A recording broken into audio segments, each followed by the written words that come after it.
Good evening, good evening. You're locked into another episode of Red Sea Full Time. Liverpool 2, Spurs 2. We drop points once again, and Manchester City win. But saving grace is that Chelsea have drawn at Molineux against Wolves. We dissect everything that is Liverpool Spurs on the other side of this. Roll that intro. Tell the world we are Liverpool, champions of England. We've conquered all of Europe. We're never gonna stop. From Palestine to Turkey, we've won the fucking lot. Got Paisley and the Shankly, the fields of Anfield gold. We are unsupported, and we come from Liverpool. Yes. We are locked into another episode of Red Sea Full Time, where we see Liverpool draw 2-2 with Tottenham Hotspurs, and seamlessly looks like we've chucked away 3 points, SS. We're going to get straight into it. We're going to discuss the pitfalls, the highs and the lows of this fixture today. And it started off on a low point. Couple of players missing due to COVID. All apparently have no symptoms, but still have COVID-19. Yeah. You look at those absentees, and the one main one, obviously, Virgil van Dijk, we knew about from the last fixture. Thiago's a new casualty in terms of COVID-19. You then look at Jordan Henderson, who actually has a cold, which how could you?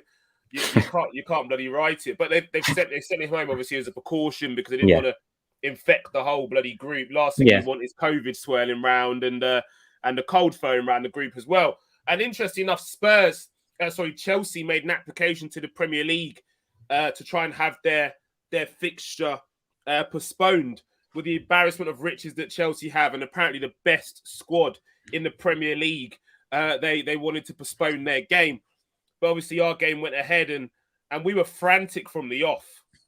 We were, weren't we? I saw that lineup, and Morton, Keita, Milner midfield jumped out at me straight away. All right, we're missing Fabinho, we're missing Henderson, we're missing Van Dijk, but then, as you mentioned, Thiago's not there. Chamberlain, who's been featuring quite heavily as well. So to put Morton in there between Milner and Keita, none of those three have played consistently this season in midfield. I thought was a big call, and I looked at the back four. Yes. Yeah, it was a brave call. No Van Dijk, okay, but you think Matip and Konate looked good against Newcastle, but away to Spurs against, like you mentioned in our chat, Son, very, very pacey, but he's got Kane up there to help him, which is why I was surprised Newcastle didn't play Wilson with St. Maximin, because you can see how deadly a front two, even if one of them's got pace and one of them hasn't, can trouble Liverpool without Van Dijk. So yeah, it was a little bit of a surprise to see that. And on the cancellations, I still think it's a bit harsh that some teams can postpone and others can't. For me, if over half the fixtures are cancelled, then they should all be, in my opinion. But we move, and yeah, like you say, we started off pretty frantic, and for me, Henderson, Van Dijk, and Fabinho is too much. That's such an important part of this Liverpool team. If we lose Fabinho, Henderson fills that gap.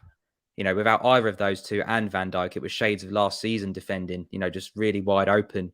And we had a better centre-back partnership than we had last season. But for me, like you said, again in our chat, Son had Matip on toast, didn't he, for the whole game, really? I totally agree. And it's a shame to see such a poor game of football at points from Joel Matip. I found myself shouting at the television. And I don't think it's a case of quality this evening, because you look at that squad that we put out with the exemption of Morton. The quality on show was fantastic. James Milner, seasoned Premier League player. Still a good 11. Still a good 11. That 11's good enough to put Spurs to the sword. Yeah. That 11 was good enough to put Spurs to the sword.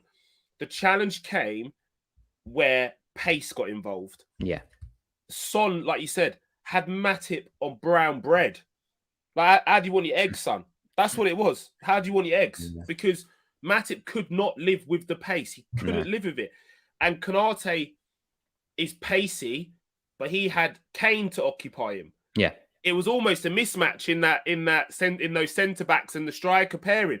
you would have rather have Konate played against Son and Kane played against Matip, because I think it would have been a very different story. But that is fantastic tactical awareness from Antonio Conte to isolate those two centre-backs and say, go on then, we'll go 2v2. Yeah, let's go 2v2.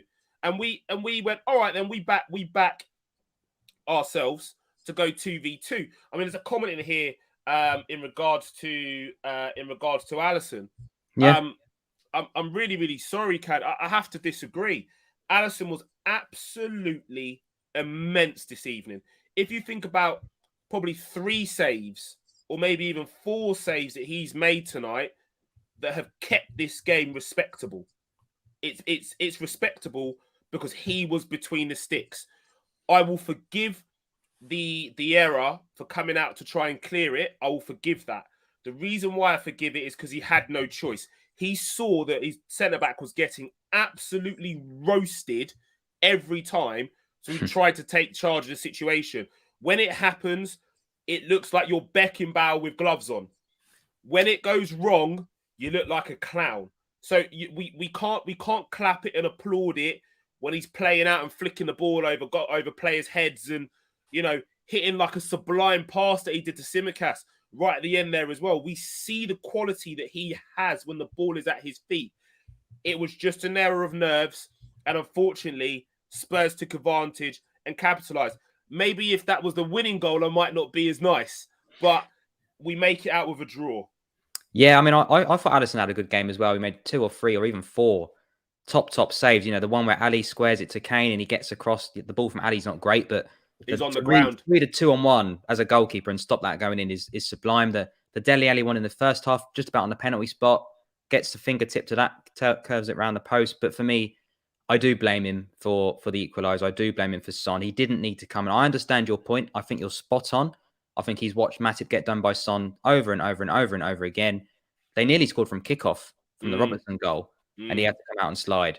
So I 100% understand why he did it, but he didn't need to. Matip was. Do you think Son's read him? Marte was there. Do you think Son's read him? Do you reckon rather than we criticise the goalkeeper, do you think it's a good bit of football from Son? Do you reckon he's read him? Do you reckon he knows? I know what he's going to do here. I know what he's going to do. He's going to come out, and all I've got to do is just slow it down a little bit. Do you know what I mean? You know that little slow of hesitation. Yeah, so, I think so. Yeah, I think he's made it too obvious because he started to come out and slide. Yes, you have to mix it up a bit. So I think it's spot on, mate. Yeah, I think he's read him, and unfortunately, Alisson, for all his good work, has cost us. I don't know about the win because I think they might have gone on and got another goal if they needed to against 10 men. I think both teams, after quite a frantic game of football, were quite happy to get out there with a draw. But I do blame Alisson for that one. But like you say, you can't chuck it all at him because without Ali today, we would have lost. So you know, I can't be too harsh on him. But that was his fault, that one. No, I agree, and I think there's like we're saying here, there's a bit of. I want to give Son a bit of credit because he was a thorn in their backside today. He just ran and ran and ran. And when I saw Lucas getting stripped off, I was like, "Oh, for fuck's sake!" Well, when we had Milner at left back, I was like, "Oh God, get Costas on quick." Yeah, and this is the thing. I was thinking, "Oh, this is risky." Yeah. Ooh, do you know what I mean? So, as if you're looking at it in a neutral, it was a fantastic game of football. It was brilliant. We're going to get into the goals. So let's start with the first goal. From Harry Kane. From Harry Kane, and a player which has had a lot of criticism this season. Only 1 goal in the Premier League up until now. A shade of himself. A shade of that clinical Harry Kane, which we're so used to seeing in the Premier League. Yeah. I do think that the failed move from Spurs, whether that be to Manchester City, whoever was in for him, has really, really put pay to a lot of that confidence or that invincibility that he had around him. Yeah. But today he looked bright. He looked up for it. He was involved. He was closer to goal, and he got his just desserts. So talk to us about how that goal came about. Yeah, I mean, my son Warren's in the chat. He's a Chelsea fan, and I think he's spot on. Empty in the middle. I think that was pretty much the reason for not getting the win today, because the first 10 minutes we were dominant. We were all over them. They could not get out. Robertson and Trent were dominating that game from the wide areas. They were both fantastic in the first half and a lot of the second as well. But yeah, it all comes from the counter-attack, doesn't it? And that midfield, there's nothing there. Fabinho's the Hoover. Henderson is a good interceptor of play. For me, Keita was shocking. I know we get Naby slander a lot, but for me, he's absolutely hopeless, absolutely terrible. James Milner puts in 10 out of 10 effort, but he has his limitations at his age. And Tyler Morton, for me, has been chucked into a high pressure environment way too soon. So ball comes through. As soon as you beat the Liverpool press from that front three, you're in on goal. Because as you said, they've gone 2v2. Kane versus Matip. Kane versus Konate. Matip versus Son. And there's one outcome, isn't there? And Ndombele slides the ball in. Let's be fair. Yeah, Kane's not had a great season. I think he's got one Premier League goal and he's not scored at home since May. But you give him a chance on his right foot in the penalty area, he's putting it in the back of the net. And I don't think Ali could have done a lot with it. But yeah, for me, it's that midfield where there's nothing there. And they've cut through us time and time again. And, eventually they were going to score because they did start to get on top just before Kane scored. And I thought, it's coming. If we're not going to be careful, it's coming. And yeah, they got their just deserved, didn't they? But luckily we hit back before half time, which is what we had to do. This comment sums up Naby Keita today. I don't think he didn't have a typical Naby game that divides opinions where everyone's like, oh my God, he was horrendous. Oh, he was great. It wasn't one of those games. Today, Naby Keita just did this, held onto the ball for far too long. Yeah. And when you lose the ball in those positions and you're Naby Keita, you're not mobile enough. No. And I said in the chat when we were talking, it said it's too pedestrian. Yeah. The midfield is too pedestrian. We don't have that athleticism in a Jordan Henderson. Yeah. Why on earth was Ox not playing? If he's on the bench, surely he would have featured at some point because he normally starts and brings him off. So I thought he would at least have come on. But strange one. I mean, I liked the fact that he went with a front four and brought Morton off. I liked that. Oh, we got a goal. Of course, later on in the game. But I surprised just Ox didn't get a chance. Ox is playing some decent ball at the moment. Yeah. Naby's just come back from injury. Standard. Why have we thrown him into another Real Madrid situation? Yeah. Do you know what I mean? I just don't get why we persist with Naby Keita. And it's not a slur against him because he does some wonderful things. But in a midfield where you've got Milner and you've got Morton, they're hardly Usain Bolts. Yeah. No. And then you throw Naby into that when you've got Ox, who's got that athleticism, can get box to box, can break play up, can be that enforcer. Why have we not seen an Oxlade-Chamberlain in this game? It baffles me. And it only leads me back to some of the conversations that you and I have had that it's a toss-up between Naby or Ox as to who stays. And I just feel it's like they should try to keep us guessing. Maybe it's Naby. Who is it? Do you know what I mean? Yeah, you can get away with a Morton if he's got Hendo and Fabinho. You can get away with a Keita if he's got a Thiago and a Fabinho or something like that. You can get away with it. But all three of those together, for me, as soon as I saw that team sheet, I was worried.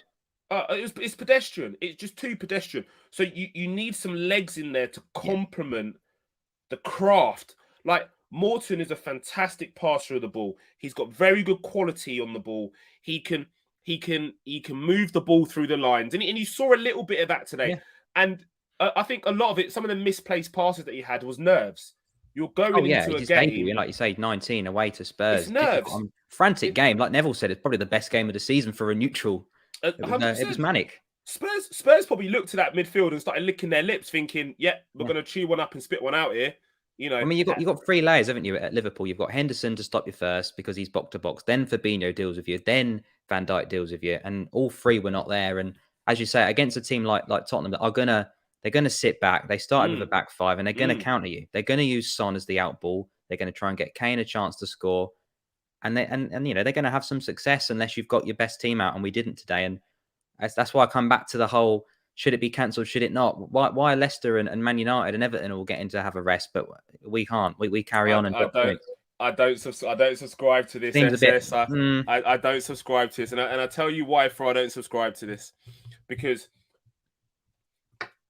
I want other teams to beg for cancellations. I want them to beg. I want Chelsea to beg for cancellations. I want these other teams to beg because when we were on our knees last year, when we were on our knees True. We played and we played through. Yeah. So now these teams like that so-called have the best squads in Europe, such as Chelsea. Oh, we've got the best squad in the Premier League. We've got embarrassment of riches. We've got 2 players to every position. Oh, our fullback's better than yours. And Lukaku's an absolute beast. Your manager begged today. He begged on his knees to the Premier League. Please don't let this game go because I don't want to play Soul in midfield. Shut up. Shut up. You're full of it. The reason why you didn't want to play the game is because you ain't got the minerals, son. That's why you didn't want to play the game. We're Liverpool Football Club. We turned up. We played.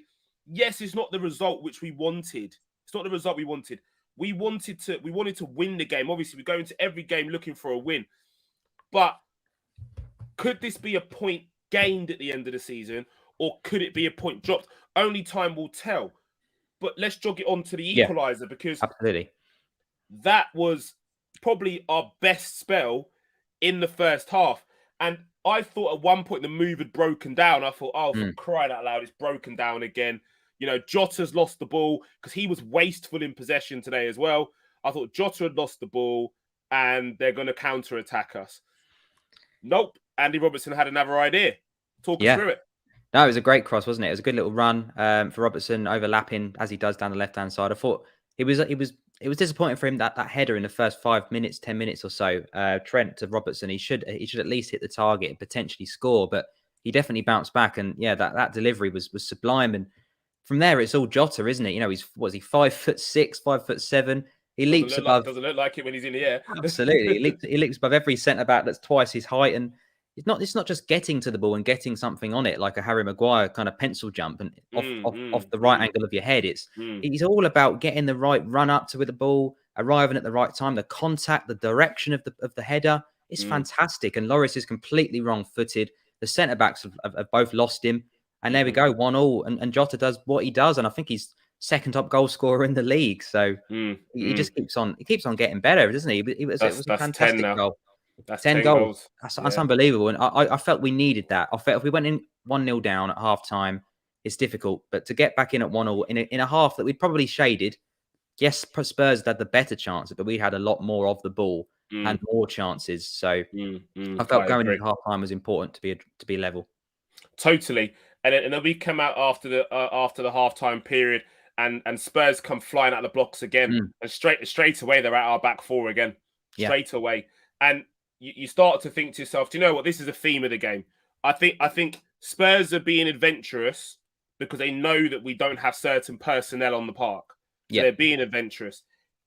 If we'd have had a Virgil van Dijk or a Fabinho or a Thiago or a Henderson, I don't see Spurs being that adventurous. They're going to try and sit in and frustrate. Whereas they came out and they were happy to counter-attack. They were happy to attack because, like I said at the start, Conte knew 2v2 at the back was always going to be in Spurs' favour. Get the ball up to those two quickly, get bodies around them, counter-attack them because we know the fullbacks are going to be high up the pitch.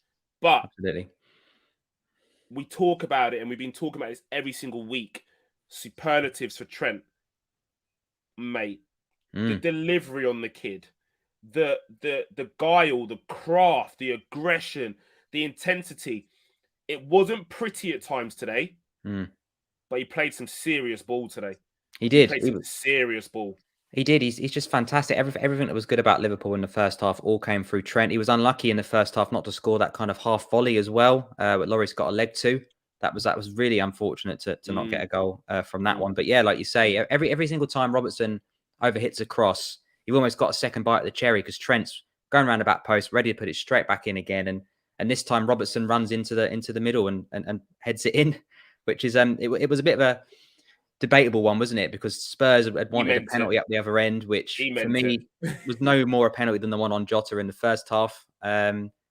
So for me, the goal was right to stand for that. And then they looked at the Salah handball, which again I think last season would have been disallowed because any contact with your hand was not allowed if it led to a goal. This season it seems to be, if it accidentally hits your arm, it's okay as long as you don't gain an unfair advantage. And the way Salah controls it, it's going to hit his body anyway. So I don't feel the arm was massive advantage. And then it was a second phase and Trent crosses it in and Robertson can't miss. So yeah, Trent gets assist, water is wet. We carry on. We take the lead. Definitely. And everything up until that point was measured. You know, there were times where Spurs got at us, but I'd kind of accepted that. I accepted the fact that Spurs are going to get at that back four and Spurs are going to get at the two, because that it just seemed a fixture and theme of the whole entire game. But it then, like, the course of the game changed a little bit. It was even more end to end when it was ping pong. We would attack, they would attack, we would attack, they would attack, we would attack, they would attack. And then we talk about the Alisson mistake again. And I know we kind of touched on it earlier, but I don't want to labour the point a little bit or too much. The difficulty is that if he doesn't come out and affect it, you're almost inviting them on to have a free opportunity on your goal. Yeah. He then comes out and affects it, and there's an error. I just don't think he could do anything more. I mean, the build-up was decent build-up play from Spurs, and they get through and they get an opportunity on goal. And to make it 2-2 as opposed to make it 2-1 to them or 3-2 to them, you know, it's a saving grace really that it was only to make it 2-2, because had that have been 3-2 or whatever, I'd probably be talking about this goal very, very different. We've lost because of that. To how I am now. Yeah, again, it's a decent move from Spurs, but I think we wrapped it up perfectly earlier. I think he became too predictable because it was such a frantic game end to end. We knew that our back two centre backs were struggling against their front two, and Alisson tried to take, you know, control of the situation. And 5 minutes straight after they kicked off from the Robertson goal, he had to do it. And again, he thought, I'll come out. And I think you're right. I think it's clever from Son. Ali misses the ball. He puts it into an empty net. Personally, I don't think he needed to come for that particular one. I think Matip wasn't completely out of position. I think Konate was covering. Son was on the edge of the left of the penalty area. To score past Alisson on his line from there or just off it is going to be very, very difficult. So bit of a rush of blood to the head for that one. But it is what it is. But in a game like that, which is so frantic, and like I said earlier, Alisson saved us 4 or 5 times in that game as well. So it's harsh, but it was his fault. Yeah. Okay. So let's just talk about where we go from here, because Virgil obviously has got COVID. Well, we know the amount of people that have got COVID currently in the camp at the moment. Yeah. We then head into a League Cup game with Leicester, which I think a lot of these players are probably likely to have been rested anyway. So I can see us playing quite a changed team again from what we saw today, and potentially still getting a result, because Leicester are having an absolute howler at the moment. I mean, they've been cancelled today, so I don't see that one going ahead personally. Well, there you go. So there's the possibility that game won't go ahead and it'll be cancelled and be replayed, which I think would work for Liverpool. It gives time for us to regroup.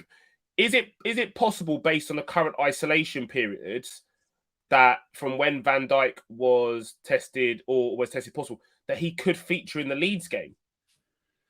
So it was the AC Milan match, wasn't it, that he couldn't make? Yeah. No, it was the Newcastle, wasn't it? Sorry, Newcastle one. Yeah. So that was the 16th. So 10-day isolation would take you up to Boxing Day. So he wouldn't be able to feature against Leeds. It'd be the one after that. As far as I'm aware, I'm not an expert, but just before we move on, I want to talk a little bit about the red cards, and I wanted to get your opinion on the Kane and the Robbo one. I wanted to avoid it. We're not avoiding it. We've got to talk about them. Okay, go on. So for me, I'll say what I think, and then I'll see what you think. But for me, I think they're both a red, or they're not both a red. I don't think you can say one is and one isn't. I think Kane is out of control. And you can tell he's out of control by how much he slides on past Robertson afterwards. He gets 0 contact on the ball, 100% contact on Robertson's leg. So for me, that's the definition of a red card. Robertson's is similar. He comes in really recklessly. He kicks through the player, nothing on the ball. So I've seen that exact tackle be resulting in a red card as well. So for me, they're either both a red or they're both a yellow. To give them different is what got on my nerves. Take it away. There's a lot of humming. Right. Harry Kane was a straight red. Okay. There was never a moment in anybody's mind that was not a red card. You're sliding, you're out of control. You've got no control over your body at that particular point. You make contact with a man. it's a red card. Agreed. Yeah? I view the Robertson one different. The reason why I review the Robertson one different is because he's stood up. He's in control of his body. Okay? He goes to make an honest attempt to kick the ball. The ball just moves when he goes to kick it. Yeah, the ball's moved when he goes to kick it, and unfortunately catches the man. It's very and it's very, very harsh for that to be a red card. Personally, it's like you say, if you think one was going to be a red and one a yellow, you'd say the Kane was a red and the Robbo was a yellow, wouldn't you? Not the other way around. 100%. And that and Liverpool could feel aggrieved or would feel aggrieved for that. And I'd be very surprised if they're not trying to lodge an appeal for that. Because on the premise that if that's a red, how is that not a red? 100%. Did you see what I'm saying? And that's what I'd be basing my opinion. I'd be going, hold on a second, let's look at it. He's sliding in, no control of his body. Andy Robertson standing up. He made an honest attempt to swipe the ball, to kick the ball away, and unfortunately made contact with the man. The referee has, on first glance, given a yellow, but then has then overturned it under pressure from Spurs players. He's been under pressure. That's the reason why he's overturned it. Why is Robertson's this and Kane's nothing? Exactly. That's what gets on my nerves. Exactly. And that's what I'm saying. The inconsistency in the refereeing decision was absolutely atrocious. I don't think the ref had a bad game. I think he was very card happy. It was a hard game to ref. There must have been about 10 yellow cards at least. That's what I'm saying. I don't think he had a bad game. He was very card happy. He was like, you have a yellow, you have a yellow, you have one, you have one, you have one too. Oh, yellow. And a red. Do you know what? And you want a yellow too? Sonic, you can have a red. Yeah, it was a hard game. Yeah, it was. So I don't think the ref's done terrible. Apart from those two decisions, he's got it wrong. Yeah, no, I agree. And like you say, I mean, for me, you go into that. I mean, when was the last time we got a red card? Genuinely, when's the last time we got a red card in a league game? It's been Alison Becker was the one, wasn't it? When was that? The last one? Oh, years ago. Can't even remember. But to watch Liverpool with 10 men away to Spurs, I think for a minute we were thinking, shall we go for it? And then I think we thought better of it and thought, you know what? Sometimes take your medicine, get the point, get out of there. Like I said to you, this isn't. So we look at how the league's poised at the moment. City will go 3 points, above us. Yeah, that's not a terrible place to be. I mean. No, you kind of got to hang on to their coattails. Yeah, we still got to play them. Absolutely, we still got to play them. You know, they could have a COVID impacted squad at some point. They could have injuries. They could drop points. Yeah, they've still got in the same month. City have got to play us and Chelsea. Well, like you say, Chelsea are 6 points behind them, which sounds a lot worse than 3. So. And 100%. We've got to play Chelsea in there as well, who've also got the World Club Cup to deal with. If that goes ahead. Exactly. And Chelsea have got us and City in the same month. Yeah, so it's a big month coming up. There's a lot, and that's around the corner. There's a lot of football to be played. We just have to keep within touching distance and continue to just put the results together, right? I don't think we can afford to lose again. We can't lose. Okay, so for example, we go up against Leeds. Can't lose that game. Can't lose it. There's no way we don't win that, surely. Whoa. It's me. If we don't win that, the league is gone. Anything can happen. Yeah. This is the Premier League, but we can't lose it. So we have to win that. Yeah. We then have to beat Chelsea. If we beat Chelsea in that game in January, which I have full confidence that we will, but I think Chelsea will be up for that like it's a cup final. They'll be up for it like it's the World Cup. I think the problem with that one is I'm pretty sure the African Nations kicks off on the 9th. This game's on the 2nd, and I would imagine you need more than a week in the country you're going to be playing in to, isolate, get through it, start the training camp. So I don't know if we'll have the big two up top in that game. Well, if we don't, that leaves Chelsea with Aspilicueta, so it's on as even, isn't it? Oh, you mean? I mean, Arrizabalaga, you mean? Yeah. So it's evens, mate. True. But no, I think we will. There's rumours that Chelsea and Liverpool together are going to be chartering a jet because obviously Mane and Mendy are fellow countrymen, so they're heading to the same place. So there's rumours that both clubs will pull out all the stops for their star players to be available. So I think they will. And I think they were saying, obviously prior to this latest COVID situation, that they're only going to miss 2 games, which looked like it was the Wolves and the Palace games. That they were going to do everything to get them back. Obviously, that may change given current COVID protocol. But interestingly enough, the UK government have stopped all quarantine periods from those African countries. They've all been removed off the red list. Right. Okay. So I can't see that being an issue for them coming back. I don't know what the scenario is going forward, but as far as I'm aware, I don't think the UK is on any red lists in Africa either. So I can't see it being a huge problem. To be fair, it's just about how we manage this ongoing situation with COVID throughout the squad. I think that's it, isn't it? If you look at the Leeds game coming up and the Leicester game coming up, I mean, if we get any more out of those team, out of that 11 today, you know, you say Van Dijk is going to be out still, Fabinho is going to be out still. Maybe Henderson turns into COVID. It doesn't sound great. Thiago, again, he's out again. As soon as he gets any consistency, I know it's not his fault this time, but again, he's gone. Any more out of that team, we're going to start struggling, I think, because we've got a good 11, we've got a good 13, 14, but that midfield today was poor. And, you know, we've now lost a Robertson. I know Tsimikas is decent. Say we lose a Trent and a Salah to COVID, I think we're going to be in big trouble. Well, this is just it. It depends on who we're playing, because definitely. I'm not worried about some of these other teams. Respectfully, I'm not worried about some of these other teams. There's some real top quality teams in the Premier League, but there's also a couple of teams that just you get away with it against a Newcastle and a Leeds, don't you? Yeah, you should. And that's the thing. If we're missing that kind of level of personnel against the big boys, it's gonna be a long afternoon. Agreed. To be honest, but otherwise from that, I'm calm. You know, everyone's going to have these situations that happen to them. We just need to learn how to deal with it. You know, I think it's a figment of where we're at the moment in society. You know, and what's going on. So we just have to keep focused on the job in hand. I think one other thing just to mention, there was a good comment again from young Warren, which we kind of spoke about during the game. We were watching it together, and I'll be honest. Overall performance from Liverpool, I thought was poor in terms of the amount of chances, the big chances we gave up. I think that's Man City away today. I think we could lose 8-2. I genuinely do.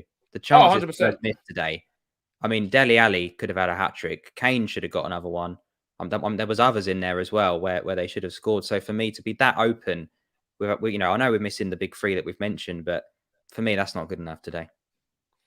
I don't disagree with you, but I think to myself, like you were saying, you know, you got certain players in there. If Jordan Henderson's in, that doesn't happen. Agreed. So you can afford to have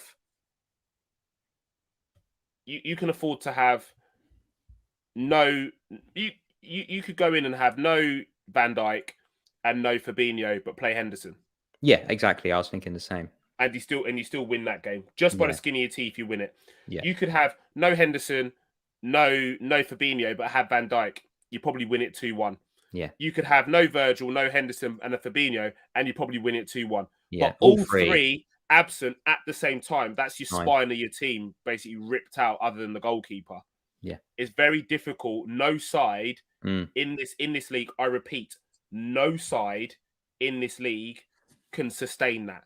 You cannot rip out your spine of your team and go out and dominate sides. I don't care who you are. Yeah. It doesn't work. They're like moving parts. You can have some of them taken out, but if you take out too much, the engine don't tick, man. Yeah. No, I agree. And it kind of twinned with Mo Salah probably having his most quiet game for about 4 months as well. I don't think it was entirely his fault, because if you look who sets him up most of the time, it's a great big ball from Van Dijk. It's a 1-2 with Hendo. You know, he's on that side of midfield with Trent and Salah. And like you say, you take too many cogs out and eventually it mucks it up. So yeah, it was disappointing. I don't think Mo Salah was particularly poor in terms of when he got the ball. He was just anonymous. He didn't get the ball. There was a point in the first half.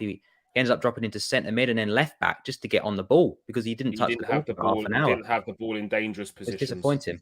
He didn't have the ball in dangerous positions, but I think that's because he was limited in terms of what he could do. He always had one eye on that counter attack. Yeah, and that's why he had to sacrifice what he was getting going forward. And also, you're missing a key component from that right side, like you're saying with Henderson.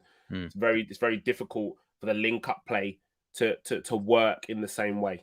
Well, we had Naby there, didn't we? He was just honestly level for me. There was no overlap. So you think all the time Henderson's making that overlap. Naby can't do that. No. So what they can't do over that side, because Naby isn't mobile enough, they can't create overloads. It doesn't allow kind of Henderson to overlap Salah, or for him to go inside, which then allows Trent to go outside. Do you see what I'm saying? Yeah. That chemistry wasn't there because Naby can't do it. Naby's and that's it. This is why I was surprised that Naby played over Ox. Yeah, me too. I think Ox would have done that job a hell of a lot better than Naby Keita on that right-hand side. We've seen Ox play there in that position. When we've missed Fabinho, Henderson's dropped into the CDM. Ox has come onto the right of midfield with Thiago on the left, and it's looked fine. It's been good. We've got results. So for me, I understand. We've got a lot of midfielders out. Elliott, Jones, and the ones that we've mentioned, Thiago, Hendo, and Fabinho. But for me, I don't really see. Again, without trying to labour the point on Naby, I don't really see when all those are back. He's at the bottom of the pile for me. 100%, where he should be. Yeah, absolutely. Based on those performances. Yeah, nothing there. It's as simple as that. And I feel Liverpool. If something drastic doesn't change, Liverpool will look to rectify that in the summer window. There's talk of Jude Bellingham. There's talk of Calvin Phillips because of the situation at Leeds. There has previously talk of Basuma. There's a lot of midfielders, good options there, that are out there. Good options. It's whether Liverpool are going to dig their hands in their pockets, and if we can shift Naby Keita as well, because he's on decent money. He's not going to want to go somewhere on less money than what he's on currently. So how do we shift that player? It's that, or he losing for free, isn't it? I think he's on. Is he 4 years into a 5-year deal? Well, someone's got to. That's the thing. Someone's got to want him, and FSG aren't in the mindset of just letting an asset in terms of the age profile. I mean, in terms of where he's at, he still represents an asset.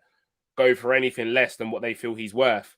We held on with Xherdan Shaqiri to get a certain fee. We've held on with individuals in the past to get a fee from them. We've seen Dominic Solanke move for a substantial amount of money. We seem to have a way to draw profit out of wait for that desperate team to come along and be like, oh, we really need someone. But this is what I'm saying.